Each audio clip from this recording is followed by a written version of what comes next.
Sunday morning नानी के साथ उनकी स्पेशल कहानियाँ। आओ बच्चों, आज मैं तुम्हें एक ऐसी स्टोरी सुनाती हूँ। आज की स्टोरी संडे स्पेशल है, जो थोड़ी सी डरावनी है। इस कहानी में एक पुरानी हवेली है, जिसमें कुछ रहस्यमय छुपा है। लोग कहते हैं कि वहाँ रातों को अजीबोगरीब रोशनियाँ दिखाई देती है, वहाँ से अजीबोगरीब आवाज़ें आती है। तो आज की स्टोरी है गुप्त हवेली का जादू।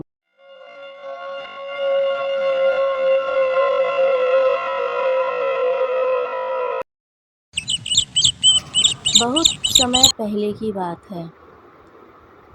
उत्तर भारत के एक शांत और हरे भरे गांव का नाम नवलगढ़ था। यह बहुत खुशहाल गांव था, पर यहाँ एक परेशानी थी। उस गांव में एक पुरानी खंडर पड़ी हुई हवेली, जहाँ लोगों उसे गुप्त हवेली कहते थे। कहा जाता है कि अगर कोई व्यक्ति उस हवेली के पास चला गया तो वह फिर कभी वापस लौट कर नहीं आता है। अर्जुन नाम का एक लड़का था। उसकी उम्र 14 साल की थी। वह अपने नाना नानी के पास गर्मियाँ छुट्टी बिताने गया था। अर्जुन की उम्र 14 साल की थी। वह बहुत होशियार और जिज्ञासु लड़का था। अर्जुन गांव में घूमने गया, जहां बच्चे बैठकर डरावनी कहानियां सुना रहे थे। अर्जुन को बहुत सी जिज्ञासा हुई। वह भी जानना चाहता था कि वहां पर क्या हुआ, इसीलिए वो वहां बैठ गया। बच्चे उस हवेली की बात कर रहे थे। अर्जुन यह सुनकर बहुत खुश हुआ और वह सोचा कि अब मैं इस बात का पता लगा कर रहूँगा कि उस हवेली में ऐसा क्या है। एक रात अर्जुन ने ठान लिया कि वह खुद उस गुप्त हवेली का सच्चाई जानकर रहेगा। वह अपनी टॉर्च, अपनी एक नोटबुक और अपने दादाजी की दी हुई पुरानी तावीज़ लेकर निकल पड़ा। हवेली गांव से बाहर एक पहाड़ पर थी। जहां पहुंचते ही हवेली की टूटी खिड़कियों से अजीबोगरीब नीली रोशनी आने लगी। अर्जुन डरा नहीं, वह आगे बढ़ता चला गया। हवेली के अंदर घुसते ही उसे एक पुरानी दीवार पर उभरा हुआ त्रिकोण का चिन्ह मिला। जैसे ही अर्जुन ने उस पर हाथ रखा, एक गुप्त दरवाज़ा खुल गया और सीढ़ियाँ नीचे तहखाने की ओर जाने लगी। नीचे एक बड़ा सा हॉल था, जिसके बीचों बीच एक मेज पर चमकती हुई किताब रखी हुई थी। जादू की विधाएं और रहस्य। जैसे ही अर्जुन ने किताब खोली, उसमें से एक प्रकाश निकला और बोला, तू अगर योग्य है तो तू गुप्त दरवाज़ा का उत्तराधिकारी बन सकता है, लेकिन हर एक जादू की कीमत होती है। किताब ने उसे पहले एक आमंत्रण पत्र सिखाया, लूमा लाइटो, जिसमें अंधेरों में उजाला हो गया। अर्जुन को विश्वास नहीं हुआ, लेकिन यह हकीकत थी।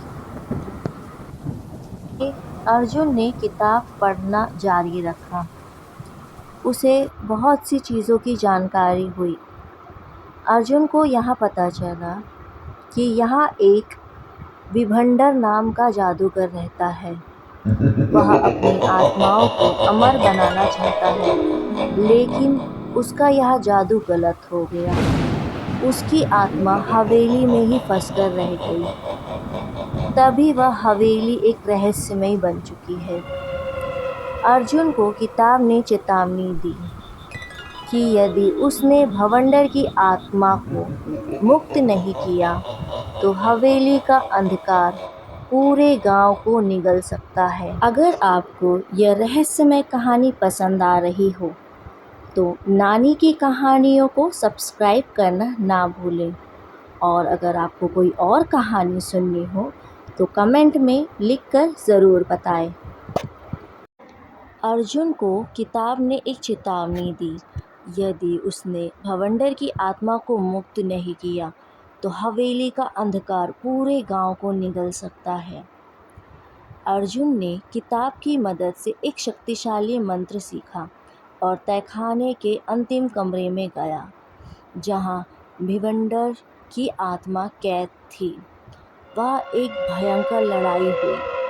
हवेली कांप उठी, दरवाजों से अजीबोगरीब आवाजें निकली। अर्जुन ने ताबीज और मंत्रों की मदद से भिवंड की आत्मा को मुक्त किया।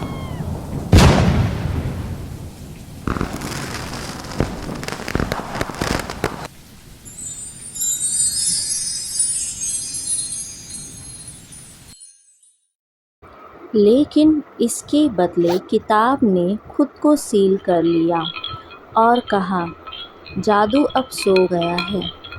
जब तक कोई अगला योग्य उत्तराधिकारी ना आ जाए, तब तक यह किताब सोई रहेगी। अर्जुन ने गांव लौटकर किसी को कुछ नहीं बताया।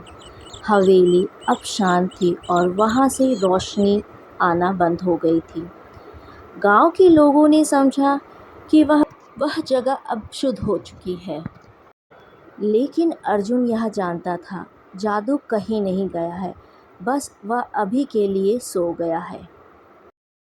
उम्मीद है ये कहानी आपको पसंद आई होगी। इसीलिए आप नानी के चैनल को सब्सक्राइब करना ना भूलें। अगला उत्तराधिकारी कौन, कमेंट करके ज़रूर बताइए।